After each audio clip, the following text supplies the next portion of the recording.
नमस्कार.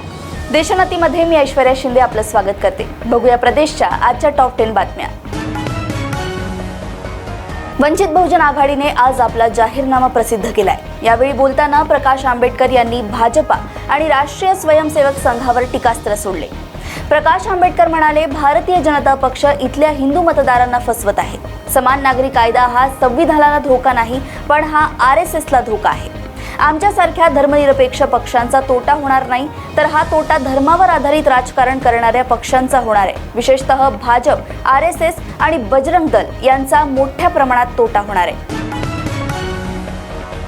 महाराष्ट्राच्या राजकारणात ठाकरे बंधू यांच्यातील वाद सर्वश्रुत आहे. त्यातच आता मनसे अध्यक्ष राज ठाकरे यांनी महायुतीला बिनशर्त पाठिंबा दिल्यानंतर उद्धव बाळासाहेब ठाकरे गटाच्या नेत्यांनी राज ठाकरेंना टीकेचं लक्ष्य केलं आहे. सातत्याने भूमिका बदलणारे राज ठाकरे असा उल्लेख उद्धव ठाकरे गटाच्या नेत्यांकडून करण्यात येतो. त्याला प्रत्युत्तर देत मनसे नेत्यांनीही उद्धव ठाकरेंच्या भूमिकेवर प्रश्नचिन्ह उभे केले आहे. त्यात मनसे प्रवक्ते गजानन काळे यांनी उद्धव ठाकरेंना खोचक पत्र लिहून कधीही भूमिका न बदलण्यासाठी तुमचा दुधाने अभिषेक करण्यासाठी वेळ द्यावा असा टोला लगावलाय. विरोधकांकडून भाजपावर संविधान बदलण्याचा आरोप सतत केला जातो. नागपूरचे भाजपा उमेदवार नितीन गडकरी यांनी संविधान बदलण्याच्या टीकेवरून स्पष्टच उत्तर दिले आहे. ते म्हणाले, मुळात सुप्रीम कोर्टाच्या एका खंडपीठाने घटनेचा मूळ गाभा कधीच बदलता येत नाही असं सांगितलंय. काँग्रेसनं आजपर्यंत 80 वेळा घटनेत दुरुस्ती केली आहे. मात्र भाजपा सरकार आल्यास संविधानात बदल होईल असं सांगून काँग्रेस दलित समाजाची दिशाभूल करण्याचा प्रयत्न करताय. मुस्लिमांच्या मनात भीती निर्माण करताय. काँग्रेस यातून लोकांची दिशाभूल करताय असं गडकरी म्हणाले आहेत.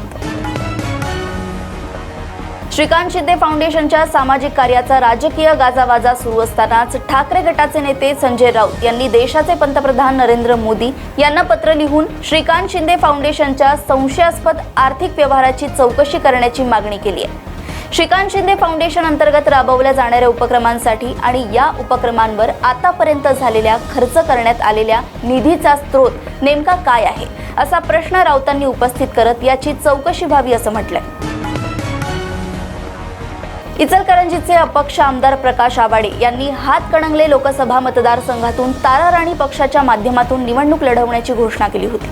त्यांच्या या घोषणेमुळे येथे शिवसेना, स्वाभिमानी, उद्धव बाळासाहेब ठाकरे शिवसेना, वंचित आणि आवाडे अशी पंचरंगी लढत होणार होती. मात्र मुख्यमंत्री एकनाथ शिंदे यांनी आमदार आवाडे यांच्याशी चर्चा करून निवडणुकीतून माघार घेण्यासाठी राजी केले.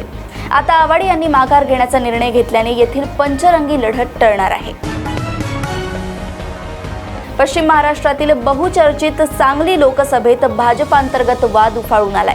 विद्यमान खासदार संजय काका पाटील यांनाच केंद्रीय नेतृत्वाने पुन्हा उमेदवारी दिल्यानं जतचे भाजपचे माजी आमदार विलास जगताप यांनी पक्षाच्या प्राथमिक सदस्यत्वाचा राजीनामा दिलाय. तसेच लोकसभा निवडणुकीत त्यांनी अपक्ष लोकसभा निवडणूक लढण्याच्या तयारीत असलेल्या विशाल पाटील यांना आपला पाठिंबा जाहीर केलाय. पुण्यात काँग्रेसमध्ये भूकंप होण्याची शक्यता आहे. काँग्रेस नेते आणि पुण्याचे माजी उपमहापौर आबा बागुल यांनी उपमुख्यमंत्री देवेंद्र फडणवीस यांची भेट घेतली. काँग्रेस पक्षाने रवींद्र धंगेकर यांना पुणे लोकसभेची उमेदवारी दिल्यानंतर आबा बागुल पक्षावर नाराज झाले होते. या पार्श्वभूमीवर बागुल फडणवीस भेटीला महत्त्व आहे. बागुल भाजपचा झेंडा हाती घेणार का अशी चर्चा आता राजकीय वर्तुळात रंगू लागली आहे.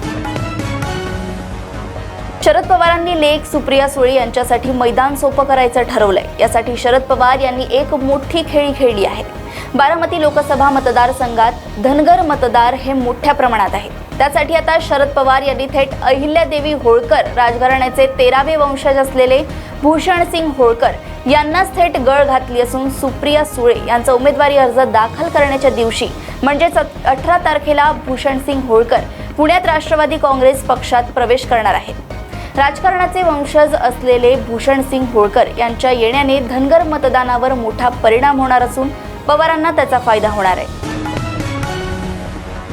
नाशिक लोकसभेच्या उमेदवारीचा तिढा अद्याप कायम आहे. सध्याचे शिवसेनेचे खासदार हेमंत गोडसे यांना तिकीट मिळेल की नाही ही शाश्वती नसल्याने खासदार श्रीकांत शिंदे यांची कल्याणमध्ये भेट घेतल्याचे बोलले जात आहे. नाशिकच्या जागेचा तिढा लवकरात लवकर सुटावा यासाठी महायुतीत बैठका सुरू आहेत.